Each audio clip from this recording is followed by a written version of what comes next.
Hey folks, Eric here, the Whatever Guy, because it really is whatever me. Do you folks want to know about the AMCC facing challenges again? You guys stick around, man, and we'll talk about that. As you guys know, man, my name's Eric. I am the Whatever Guy. I usually shoot videos a couple days a week, basically keeping you guys updated in the world Delta 8, Delta 9, Delta 10, hemp cannabis, just what's going on in our realm. And having said that, man, today, sitting here bullshitting around on an early Tuesday morning, or excuse me, Wednesday morning. And yesterday was Tuesday, and I actually shot over to Fairhope, Alabama. I'm not sure if you guys are aware, man, but for some reason, there's been a rash of raids on these vape shops and smoke shops in the last couple of weeks here in Alabama. Quite a few have happened in Andalusia, I think over in Enterprise and places like that. I went over and saw Miss Stokes and her son Brandon over at the casual dispensary yesterday, offering them a little bit of help, see if we can't, at least pick their sales up for the things that they can't sell in their store.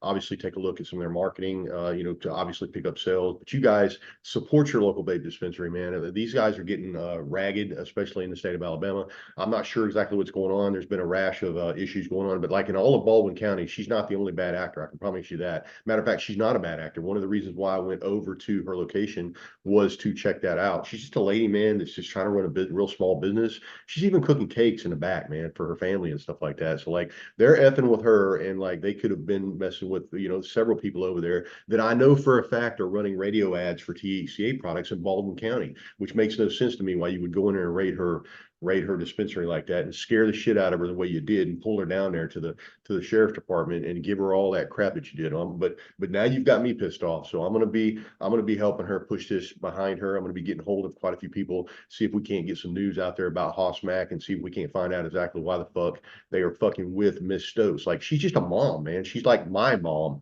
And she's just running a vape shop, running a Delta 8 type shop, smoke shop that people can go out and get relief from, man. And you're just fucking with her. Like you're just messing with her for no reason, because there are much bigger players in Baldwin County. When I was coming through from the interstate all the way down through Loxley and Fairhope and all that, I passed 7 or 8 places. And on the way back, I made sure to stop into those places and take pictures and get products from those places that you actually took from Miss Stokes' property over there, which makes no sense to me whatsoever. They had their THCA in a package with their label on it, and there's people that are actually selling in Baldwin County THCA flower with jars sitting on the counter, and they're packaging it right in front of you. So that makes no sense to me why you guys went in there and raided her and treated her the way you did. But you will not be hearing. This is not the last that you've heard of this. I can promise you that, because there's going to be a lot of people getting behind Miss Stokes.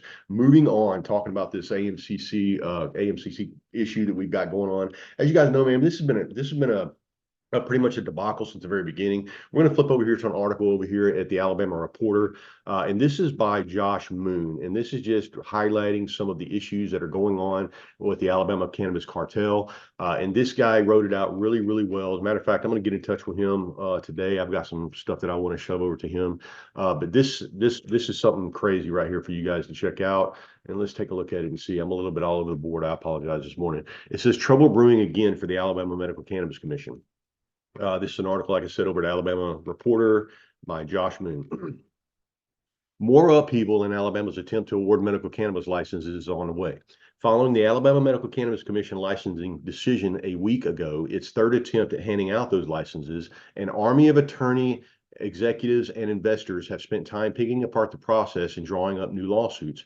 According to the 3 sources who spoke with APR over the last 2 weeks, multiple lawsuits are expected to be filed, which I've already told you guys that was previous to the integrated licenses even getting issued. I already knew of 2 companies that were planning on filing lawsuits, and I actually told several people that not only are they picking apart the process of the AMCC, but they're also going through and picking apart every person's presentation throughout the process. So they have an army, a bank of people that are just sitting around. Some of them are working from home. I know for a fact they have a room with about 15 people in it, and those people are doing nothing but drawing up lawsuits for this our Alabama Medical Cannabis Cartel F-up.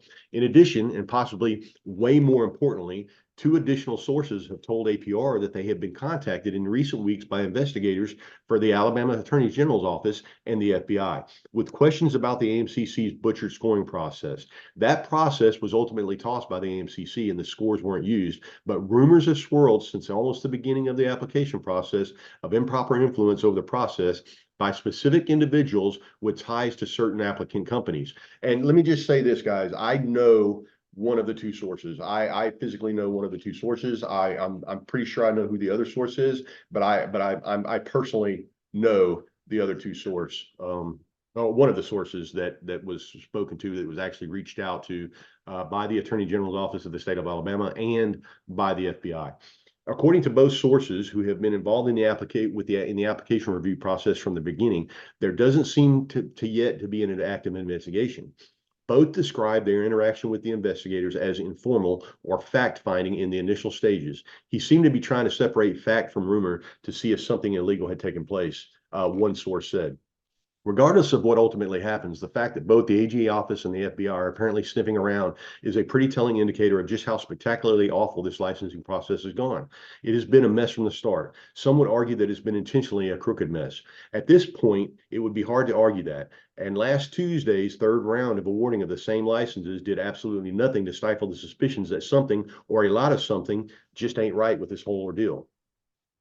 I mean, let's just take, for starters, the way the commission determined companies that would receive a license. Each commissioner simply ranked the 30+ applicants in order. The rankings were then calculated and an average for each company determined. There were no discussions. There were no arguments or deliberations or casual chit-chat between commissioners over their votes. So when the final ranking sheet was distributed and the top score, Sustainable Alabama, 4-place votes ranking from the 9 voting commissioners, but also 3 third-place selections and a 6th-place selection and a 29th place. There was zero explanation. One commissioner literally thought that the AMCC's top score was actually one of its worst applicants. How can that be? No idea, because no one of the commissioner has ever had a dialogue in an open meeting. And that's correct. They have not had any dialogues in open meetings. I personally have spoke to commissioners behind the scenes, and I know that there are several other people that have also. So the argument is that they have not had any of these discussions out in the open meetings. And I personally know for a fact, like I said, I've spoken to one of the commissioners behind the scenes and not in an open meeting, obviously. And so that's the way this business and that's the way this licensing process has been handled from the very beginning. They never discussed the process. They never talked about the ranking system. They never talked in open session about the many rule changes or the changes to their voting process. They just all showed up and somehow knew exactly what they were going to do, who they were going to vote for, and who was never any reason to talk about it in public. There was no reason to talk about it in public, according to them. I've covered public meetings for a long time. I've never encountered a board, a commission, a council, or a committee that selected from a list of 36 people or things without having some sort of discussion and or debate about their votes. Making it even worse is the fact that you would think that a commission that has had so much trouble fulfilling its duty of awarding these licenses would be particularly sensitive to its public image at this point, that it would do everything possible to achieve transparency in this process, that it would lean into open dialogue and public debate. But no, not the AMCC. Instead, through 3 rounds of licensing for integrated facilities, 9 different companies have been selected by this group, including 3 different top scores. And not once has this commission held a public debate in which the commissioners openly discussed their selections for the top companies. We don't know why they place so little emphasis on certain aspects of the law, like the requirement to put in place a state legislature by the state legislature that companies secure a $2 million performance bond and that they be ready to begin production within 60 days. Those issues appeared to be pass-fail as far as legislature was concerned, but the commissioner just brushed them off. Hell, most of the applicants who won a license lacked a permanent facility, which I've already said that, guys.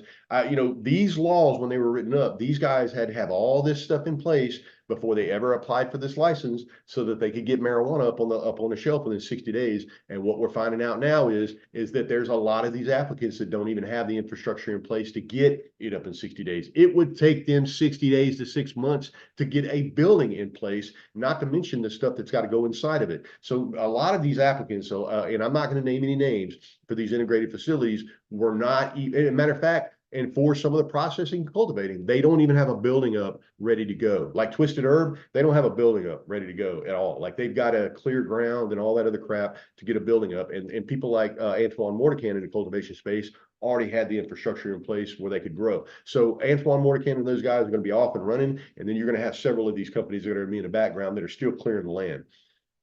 You get that? A company that did win, okay. Hell, most of the applicants, many of them said they plan to use temporary facilities, shipping containers to get started. At least one has already approached a company that did not win to inquire about buying its facility. You get that? A company that did win is trying to buy the facility of a company that didn't win. Get that? Like there's a company out there that had a building up that should have got the license, and they gave the license to someone else that didn't have a building up, and now that person wants to buy this person's building. How fucked up is that? Is that not the most effed up thing you've ever heard? Like that's crazy to me. Like we should have just gave them the license and been done with it. And oh yeah, one more thing. The commissioners still haven't visited a single location to determine whether the temporary facilities are in place. But I reckon that's not a big deal. It's only required by law. And then, like I told you guys before, my understanding is that these commissioners aren't even planning on going out and seeing these facilities. They're going to send their minions out to see the facilities. Like they're not even going to get out of their vehicles and go down and see Off City's lab and see all the great stuff they got down there. They're just going to send someone else down there. And I hope that they send them down to Off City Labs first, so that everybody after that they can find out who's failing after that, because they've got a wonderful facility over there. Look, having studied almost all the applicants and reported on this process from the beginning, I think a couple of companies awarded integrated licenses will do a good job. They have a proper experience and they have hired the proper experts, and the rest might be fine too, but I'd like for someone to explain it.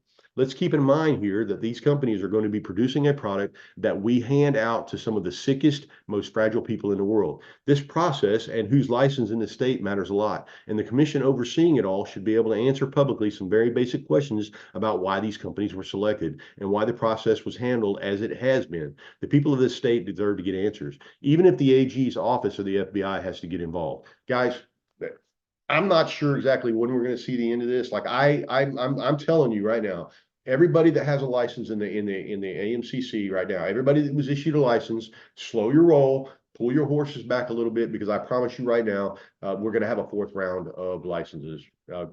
This is all going to be effed up before the end of it. As a matter of fact, this is probably going to push all the way into March or April, about the time we hit the legislature, and the Alabama legislature is going to have to get involved in this, because I promise you right now, we're going to have a fourth round of issuing. They're going to nullify the licenses that they have right now, and they're going to, and you guys can say I'm wrong all you want, but I haven't been wrong a single time on these videos. Like I haven't been wrong, not once. I told you that there was going to be more lawsuits. We're going to see more lawsuits. I'm telling you right now that we're going to see a fourth round of voting, and I promise you we will see a fourth round of voting. All right, folks, this is Thewhateverguy signing off, and I'll talk to you guys later, man. Love you. See you.